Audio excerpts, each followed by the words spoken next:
ಚಾಮರಾಜನಗರ ತಾಲೂಕು ಕೊಳ್ಳೇಗಾಲ ಪಟ್ಟಣದ ಮಾನಸೋತ್ಸವ 2024 3 ದಿನಗಳ ಕಾಲ ನಡೆದಂತಹ ಅದ್ದೂರಿ ಮಾನಸೋತ್ಸವ 3-4-5 ಜನವರಿ 3-4-5 ಅಂದು ಅಂತಿಮ ತೆರೆ ಎಳೆಯಿತು. ಈ ಸಂದರ್ಭದಲ್ಲಿ ಅನೇಕ ಗಣ್ಯರಿಗೆ ಮತ್ತು ಸಾಧಕರಿಗೆ ಸನ್ಮಾನ ಸಹ ಮಾಡಲಾಯಿತು. ಮತ್ತು ಮಾನಸ ಶಿಕ್ಷಣ ಸಂಸ್ಥೆಯ ಆಡಳಿತ ಮಂಡಳಿ ಸೇರಿದಂತೆ ಸಿಬ್ಬಂದಿಗಳು ಮತ್ತು ಹಿತೈಷಿಗಳು, ಸ್ನೇಹಿತರು ಮತ್ತು ಮಾನಸೋತ್ಸವಕ್ಕೆ ದುಡಿದಂತಹ ಅನೇಕ ಗಣ್ಯರನ್ನು, ಹಿರಿಯರನ್ನು ಮತ್ತು ಸ್ನೇಹಿತರನ್ನು ಡಾಕ್ಟರ್ ದತ್ತೇಶ್ ಕುಮಾರ್ ಅವರು ಮಾನಸ ಶಿಕ್ಷಣ ಸಂಸ್ಥೆಯ ಪರವಾಗಿ ಅವರನ್ನು ಗೌರವಿಸಲಾಯಿತು. ಶಿಕ್ಷಣ ಸಂಸ್ಥೆ ಅಧ್ಯಕ್ಷರಾದ ನಾಗರಾಜು ಸೇರಿದಂತೆ ಪ್ರಾಂಶುಪಾಲರಾದ ಕೃಷ್ಣೇಗೌಡರು, ಧನಂಜಯ ಮತ್ತು ಶಂಕರ್ ಸೇರಿದಂತೆ ಅನೇಕ ಜನರಿಗೆ ಈ ಸಂದರ್ಭದಲ್ಲಿ ಗೌರವ ಸಲ್ಲಿಸಲಾಯಿತು. ನಿಮ್ಮ ಜೀವನದಲ್ಲಿ ನೀವೆಲ್ಲರೂ ಕೂಡ ಒಂದು ಸಾಧನೆ ಮಾಡೋದಕ್ಕೆ ಸಾಧ್ಯ ಆಗ್ತದೆ ಅಂತ ಹೇಳಕ್ಕೆ ಇಚ್ಛೆಪಡ್ತೇನೆ. ನಾವು ಈ ಭಾರತ ದೇಶದಲ್ಲಿ ಅದರಲ್ಲಿ ಸಾಧನೆ ಮಾಡಿದ ಅತಿ ಹೆಚ್ಚು ಸಾಧನೆ ಮಾಡಿದ ವಿದ್ಯಾರ್ಥಿಯನ್ನು ಈ ವೇದಿಕೆಯಲ್ಲಿ ಸನ್ಮಾನಕ್ಕೆ ಕರೆಸಬೇಕು ಅಂತ ಸೂಚನೆಗಳನ್ನು ಕೊಟ್ಟಂತ ಶ್ರೀ ಸಂಸ್ಥೆಯಲ್ಲಿ ಹಳೆಯ ವಿದ್ಯಾರ್ಥಿ ಕಾರ್ಯವೈಖರಿ ಹಾಗೆ ಮುಂಬರುವ ದಿನಗಳಲ್ಲಿ 2047 ಒಳಗೆ ನಮ್ಮ ಎಲ್ಲ ಒಂದು ಅಲ್ಯೂಮಿನಿ ಅಸೋಸಿಯೇಷನ್ ಅನ್ನ ಮಾಡಿಕೊಂಡು ಅದೊಂದು ಡೇಟಾ ಬ್ಯಾಂಕ್ ಮಾಡಿ ಯಾವುದಾದ್ರೂ ಒಂದು ಸಂದರ್ಭದಲ್ಲಿ ಅತಿ ಹೆಚ್ಚು ಸಾಧನೆ ಮಾಡುವಂಥವ್ರನ್ನ ಇಲ್ಲಿ ಕರೆಸಿ ಅವ್ರನ್ನ ಮಕ್ಕಳ ಜೊತೆ ಒಂದು ಇಂಟ್ರಾಕ್ಟ್ ಮಾಡಿದಾಗ ಮಕ್ಕಳಿಗೂ ಕೂಡ ಇನ್ನೂ ಇನ್ಸ್ಪಿರೇಷನ್ ಆಗ್ತದೆ. ಹಾಗಾಗಿ ಆ ಒಂದು ಕಾರ್ಯಕ್ರಮ ಅವರು ಮಾಡಬಹುದು ಅಂತ ಹೇಳ್ತಾ ಈ 3 ದಿನದ ಕಾರ್ಯಕ್ರಮ ಬಹಳ ಅದ್ದೂರಿಯಾಗಿ ಮಾಡಿ ಇದು ಬಹಳ ಅರ್ಥಪೂರ್ಣವಾದಂಥ ಕಾರ್ಯಕ್ರಮ. ಇವತ್ತು ಕೊನೆಯ ದಿನ, ಈಗಾಗಲೇ ಸಮಯ ಆಗಿದೆ. ಹಾಗಾಗಿ ಹೆಚ್ಚಿನ ಮಾತಾಡೋದು ಬೇಡ ಅಂತ IITಯಲ್ಲಿ ಅದನ್ನ ಕಂಪ್ಲೀಟ್ ಮಾಡ್ತಾರೆ ಅಂದಾಗ ಒಂದು ದೊಡ್ಡ ಸಾಧನೆ, ಮಾನಸ ಶಿಕ್ಷಣ ಸಂಸ್ಥೆಯ ಒಂದು ದೊಡ್ಡ ಸಾಧನೆ. ಹಾಗಾಗಿ ಮುಂದಿನ ದಿನದಲ್ಲಿ ಇನ್ನೂ ಹೆಚ್ಚು ಖರ್ಚು ಮಾಡ್ತಾರೆ ಪೇರೆಂಟ್ಸ್ ಅಂತ ಸ್ಟಾರ್ಟ್ ಮಾಡಿದ ನಂತರ ಈಗ ಹೆಣ್ಮಕ್ಳ ಸಂಖ್ಯೆ ತುಂಬಾ ಚೆನ್ನಾಗಿದೆ. ಈಗ ಸುಮಾರು 750 ಒಟ್ಟು ನಮಗೆ PG ಸ್ಟೂಡೆಂಟ್ಸ್ ಅಲ್ಲಿ ಸುಮಾರು 600 ಜನ ಹೆಣ್ಮಕ್ಳಿದ್ದಾರೆ. ಹಾಗಾಗಿ ಬಹಳ ಸಂತೋಷದ ವಿಷಯ. ಯಾಕೆಂದ್ರೆ ನಮ್ಮ ಭಾರತ ದೇಶ ಒಂದ್ ಕಡೆ ಪಾಪ್ಯುಲೇಷನ್ ಕಂಟ್ರೋಲ್ ಮಾಡಕ್ ಆಗ್ತಿಲ್ಲ. ಅದನ್ನ ಯಾಕೆಂದ್ರೆ ಅರ್ಲಿ ಏಜ್ ಮ್ಯಾರೇಜ್ ಒಂದು ದೊಡ್ಡ ಸಮಸ್ಯೆ. ಸೊ ಅದನ್ನೆಲ್ಲ ಹೋಗ್ಲಾಡಿಸ್ಬೇಕು ಅಂದ್ರೆ ಆ ಹೆಣ್ಮಕ್ಳನ್ನ ನಾವು ಉನ್ನತ ಶಿಕ್ಷಣಕ್ಕೆ ಕರೆತಂದ್ರೆ ಅದನ್ನ ಆಗ ಆ ವಿಮೆನ್ ಎಂಪವರ್ಮೆಂಟ್ ಅನ್ನ ನಾವು ನೋಡ್ಬೋದು. ಆ ಹೆಣ್ಮಕ್ಳು ಅವರ ಮನೆ, ಓದ ಮನೆ ಮತ್ತೆ ಅವ್ರ ಮಕ್ಕಳಿಗೆ ಒಳ್ಳೆ ಶಿಕ್ಷಣ ಕೊಡಿಸೋದ್ರಲ್ಲಿ ಅವರು ಮಾಡ್ತಾರೆ. ಹಾಗಾಗಿ ನಾವು ಒಂದ್ ಕಡೆ ದೇಶದ ಪ್ರಗತಿಯನ್ನು ಕೂಡ ನಾವು ನೋಡಬಹುದು. ಮೊನ್ನೆ ತಾನೇ ತಿಳ್ಕೊಂಡಂತ ಮಾಜಿ ಪ್ರಧಾನಿ ಮನಮೋಹನ್ ಸಿಂಗ್ ಅವರು ಒಂದು ಸರ್ವೆ ಮಾಡಿಸಿದಾಗ ಮುಂದೆ ನಾವು ಒಂದು 3 ತಿಂಗಳದ್ದು ಒಂದು ಟ್ರೈನಿಂಗ್ ಪ್ರೋಗ್ರಾಮ್ ಅನ್ನ ಮಾಡಬೇಕು ಅಂತ ಅನ್ಕೊಂಡಿದ್ವಿ. ಅದನ್ನ ಮಾಡೋದ್ರಿಂದ ನಮಗೆ ಡ್ರಾಪ್ಔಟ್ ಆದ ವಿದ್ಯಾರ್ಥಿಗಳು ಕೂಡ ನಾವು ಅವ್ರನ್ನ ಎಂಪವರ್ ಮಾಡಬೇಕು. ಯಾಕೆಂದ್ರೆ ಈಗ ಅವರ ಬಹಳಷ್ಟು ಮಕ್ಕಳು ಆರ್ಥಿಕವಾಗಿ ಅವರಿಗೆ ಸಮಸ್ಯೆ ಇತ್ತು, ಮನೆ ಕಡೆಯಿಂದ ಒತ್ತಡದ ಮೇಲೆ ಬಿಟ್ಟಿರುವಂತ ಮಕ್ಕಳು ಬಹಳ ಜನ ಇದ್ದಾರೆ.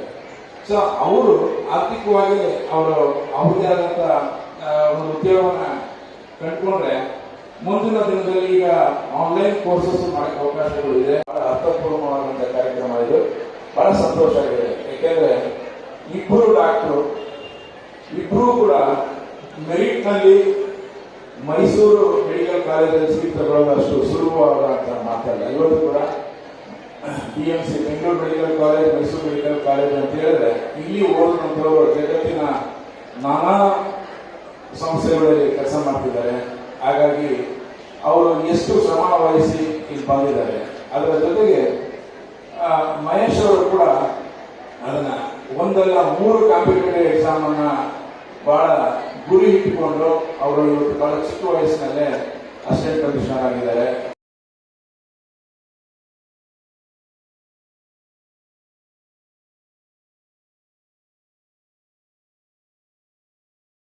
ನಂತರ ನೀವು ನಿಮ್ಮ ಜೀವನದಲ್ಲಿ ನೀವೆಲ್ಲರೂ ಕೂಡ ಒಂದು ಸಾಧನೆ ಮಾಡೋದಕ್ಕೆ ಸಾಧ್ಯ ಆಗ್ತದೆ ಅಂತ ಹೇಳಕ್ಕೆ ಇಚ್ಛೆಪಡ್ತೇನೆ. ನಾವು ಈ ಭಾರತ ದೇಶದಲ್ಲಿ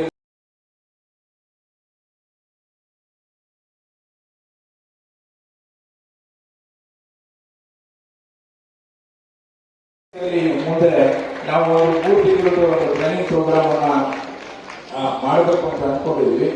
ಅದನ್ನ ಮಾಡೋದ್ರಿಂದ ನಮಗೆ ಡ್ರಾಪ್ಔಟ್ ಆದ ವಿದ್ಯಾರ್ಥಿಗಳು ಕೂಡ ನಾವು ಅವ್ರನ್ನ ಎಂಪವರ್ ಮಾಡಬೇಕು.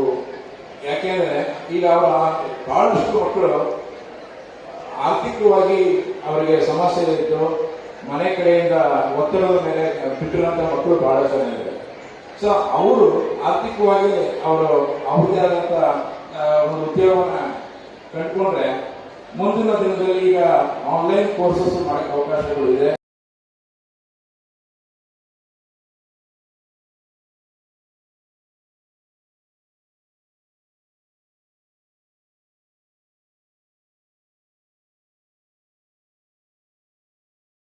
ಖರ್ಚು ಮಾಡ್ತಾರೆ ಪೇರೆಂಟ್ಸ್ ಅಂತ IIT-ಯಲ್ಲಿ ಅದನ್ನ ಕಂಪ್ಲೀಟ್ ಮಾಡ್ತಾರೆ ಅಂದಾಗ ಒಂದು ದೊಡ್ಡ ಸಾಧನೆ, ಮಾನಸ ಶಿಕ್ಷಣ ಸಂಸ್ಥೆಯ ಒಂದು ದೊಡ್ಡ ಸಾಧನೆ.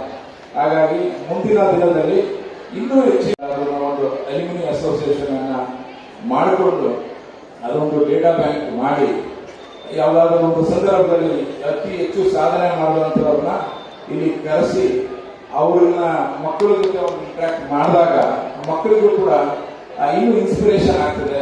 ಹಾಗಾಗಿ ಆ ಒಂದು ಕಾರ್ಯವನ್ನು ಅವರು ಮಾಡಬಹುದು ಅಂತ ಹೇಳ್ತಾ ಈ 3 ದಿನದ ಕಾರ್ಯಕ್ರಮ ಬಹಳ ಅದ್ದೂರಿಯಾಗಿ ಮಾಡಿ ಇದು ಬಹಳ ಅರ್ಥಪೂರ್ಣವಾದಂತಹ ಕಾರ್ಯಕ್ರಮ.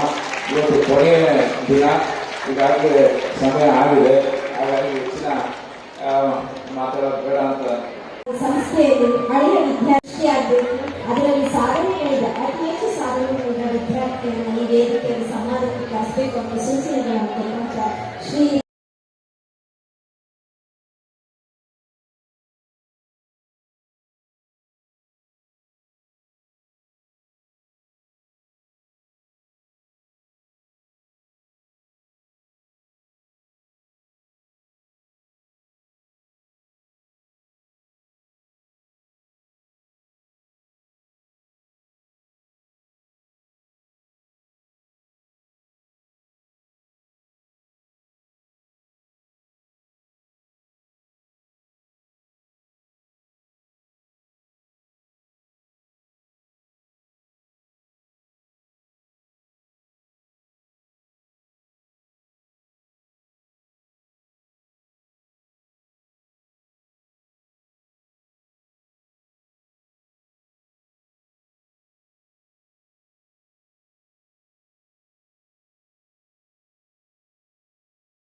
IIT-ಯಲ್ಲಿ ಅದನ್ನ ಕಂಪ್ಲೀಟ್ ಮಾಡ್ತಾರೆ ಅಂದಾಗ ಒಂದು ದೊಡ್ಡ ಸಾಧನೆ, ಮಾನಸ ಶಿಕ್ಷಣ ಸಂಸ್ಥೆಯ ಒಂದು ದೊಡ್ಡ ಸಾಧನೆ.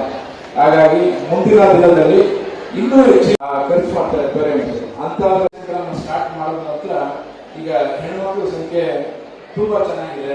ಈಗ ಸುಮಾರು 750 ಒಟ್ಟು ನಮಗೆ PG ಸ್ಟೂಡೆಂಟ್ಸ್ ಅಲ್ಲಿ ಸುಮಾರು 600 ಜನ ಹೆಣ್ಮಕ್ಳಿದ್ದಾರೆ. ಹಾಗಾಗಿ ಬಹಳ ಸಂತೋಷದ ವಿಷಯ. ಯಾಕೆಂದ್ರೆ ನಮ್ಮ ಭಾರತ ದೇಶ ಒಂದ್ ಕಡೆ ಪಾಪ್ಯುಲೇಷನ್ ಕಂಟ್ರೋಲ್ ಮಾಡಕ್ ಆಗ್ತಿಲ್ಲ. ಅದನ್ನ ಯಾಕೆಂದ್ರೆ ಅರ್ಲಿ ಏಜ್ ಮ್ಯಾರೇಜ್ ಒಂದು ದೊಡ್ಡ ಸಮಸ್ಯೆ. ಸೊ ಅದನ್ನೆಲ್ಲ ಹೋಗ್ಲಾಡಿಸ್ಬೇಕು ಅಂದ್ರೆ ಆ ಹೆಣ್ಮಕ್ಳನ್ನ ನಾವು ಉನ್ನತ ಶಿಕ್ಷಣಕ್ಕೆ ಕರೆತಂದ್ರೆ ಅದನ್ನ ಆಗ ಆ ವಿಮೆನ್ ಎಂಪವರ್ಮೆಂಟ್ ಅನ್ನ ನಾವು ನೋಡ್ಬೋದು. ಆ ಹೆಣ್ಮಕ್ಳು ಅವರ ಮನೆ, ಓದೋ ಮನೆ ಮತ್ತೆ ಅವರ ಮಕ್ಕಳಿಗೆ ಒಳ್ಳೆ ಶಿಕ್ಷಣ ಕೊಡಿಸೋದ್ರಲ್ಲಿ ಅವರು ಮಾಡ್ತಾರೆ. ಹಾಗಾಗಿ ನಾವು ಒಂದ್ ಕಡೆ ದೇಶದ ಪ್ರಗತಿಯನ್ನು ಕೂಡ ನಾವು ನೋಡಬಹುದು. ಮೊನ್ನೆ ತಾನೇ ತಿಳ್ಕೊಂಡಂತ ಮಾಜಿ ಪ್ರಧಾನಿ ಮನಮೋಹನ್ ಸಿಂಗ್ ಅವರು ಒಂದು ಸರ್ವೆ ಮಾಡಿಸಿದಾಗ ಮುಂದೆ ನಾವು ಒಂದು 3 ತಿಂಗಳದ್ದು ಒಂದು ಟ್ರೈನಿಂಗ್ ಪ್ರೋಗ್ರಾಮ್ ಅನ್ನ ಮಾಡಬೇಕು ಅಂತ ಅನ್ಕೊಂಡಿದ್ವಿ.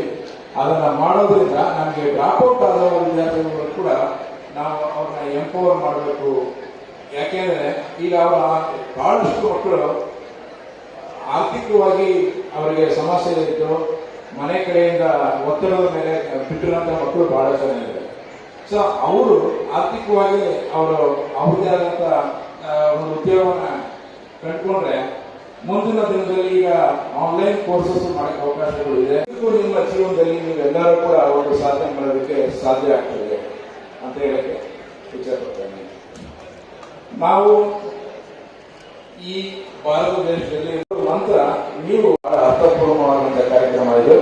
ಬಹಳ ಸಂತೋಷ ಆಗಿದೆ. ಯಾಕೆಂದ್ರೆ ಇಬ್ರು ಡಾಕ್ಟರು ಇಬ್ರು ಕೂಡ ಮೆರಿಟ್ ನಲ್ಲಿ ಮೈಸೂರು ಮೆಡಿಕಲ್ ಕಾಲೇಜಲ್ಲಿ ಸೀಟ್ ತಗೊಳ್ಳೋದು ಅಷ್ಟು ಸುಲಭವಾದಂತ ಮಾತಲ್ಲ. ಇವತ್ತು ಕೂಡ BMC Bengaluru medical college, Mysuru medical college ಅಂತ ಹೇಳಿದ್ರೆ ಇಲ್ಲಿ ಓದಿದಂತವರು ಜಗತ್ತಿನ ನಾನಾ ಸಂಸ್ಥೆಗಳಲ್ಲಿ ಕೆಲಸ ಮಾಡ್ತಿದ್ದಾರೆ. ಹಾಗಾಗಿ ಅವರು ಎಷ್ಟು ಶ್ರಮ ವಹಿಸಿ ಇಲ್ಲಿ ಬಂದಿದ್ದಾರೆ. ಅದರ ಜೊತೆಗೆ ಮಹೇಶ್ ಅವರು ಕೂಡ ಅದನ್ನ ಒಂದಲ್ಲ 3 ಕಾಂಪಿಟೇಟಿವ್ ಎಕ್ಸಾಮ್ ಅನ್ನ ಬಹಳ ಗುರಿ ಇಟ್ಟುಕೊಂಡು ಅವರು ಇವತ್ತು ಬಹಳ ಚಿಕ್ಕ ವಯಸ್ಸಿನಲ್ಲೇ ಅಸಿಸ್ಟೆಂಟ್ ಕಮಿಷನರ್ ಆಗಿದ್ದಾರೆ. 2023ರಲ್ಲಿ ಚಾಮರಾಜನಗರ ಜಿಲ್ಲೆಗೆ ಒಂದು ವಿಶ್ವವಿದ್ಯಾಲಯನ ಕೊಟ್ಟು ಅದರ ಪ್ರಥಮ ಕುಲಪತಿಯಾಗಿ ಕರ್ನಾಟಕ ಸರ್ಕಾರ ನನ್ನನ್ನು ನೇಮಿಸಿ ಅದನ್ನ ಈಗ ನಾವು 2ನೇ ವರ್ಷಕ್ಕೆ ಕಾಲಿಟ್ಟಿದ್ದೇವೆ.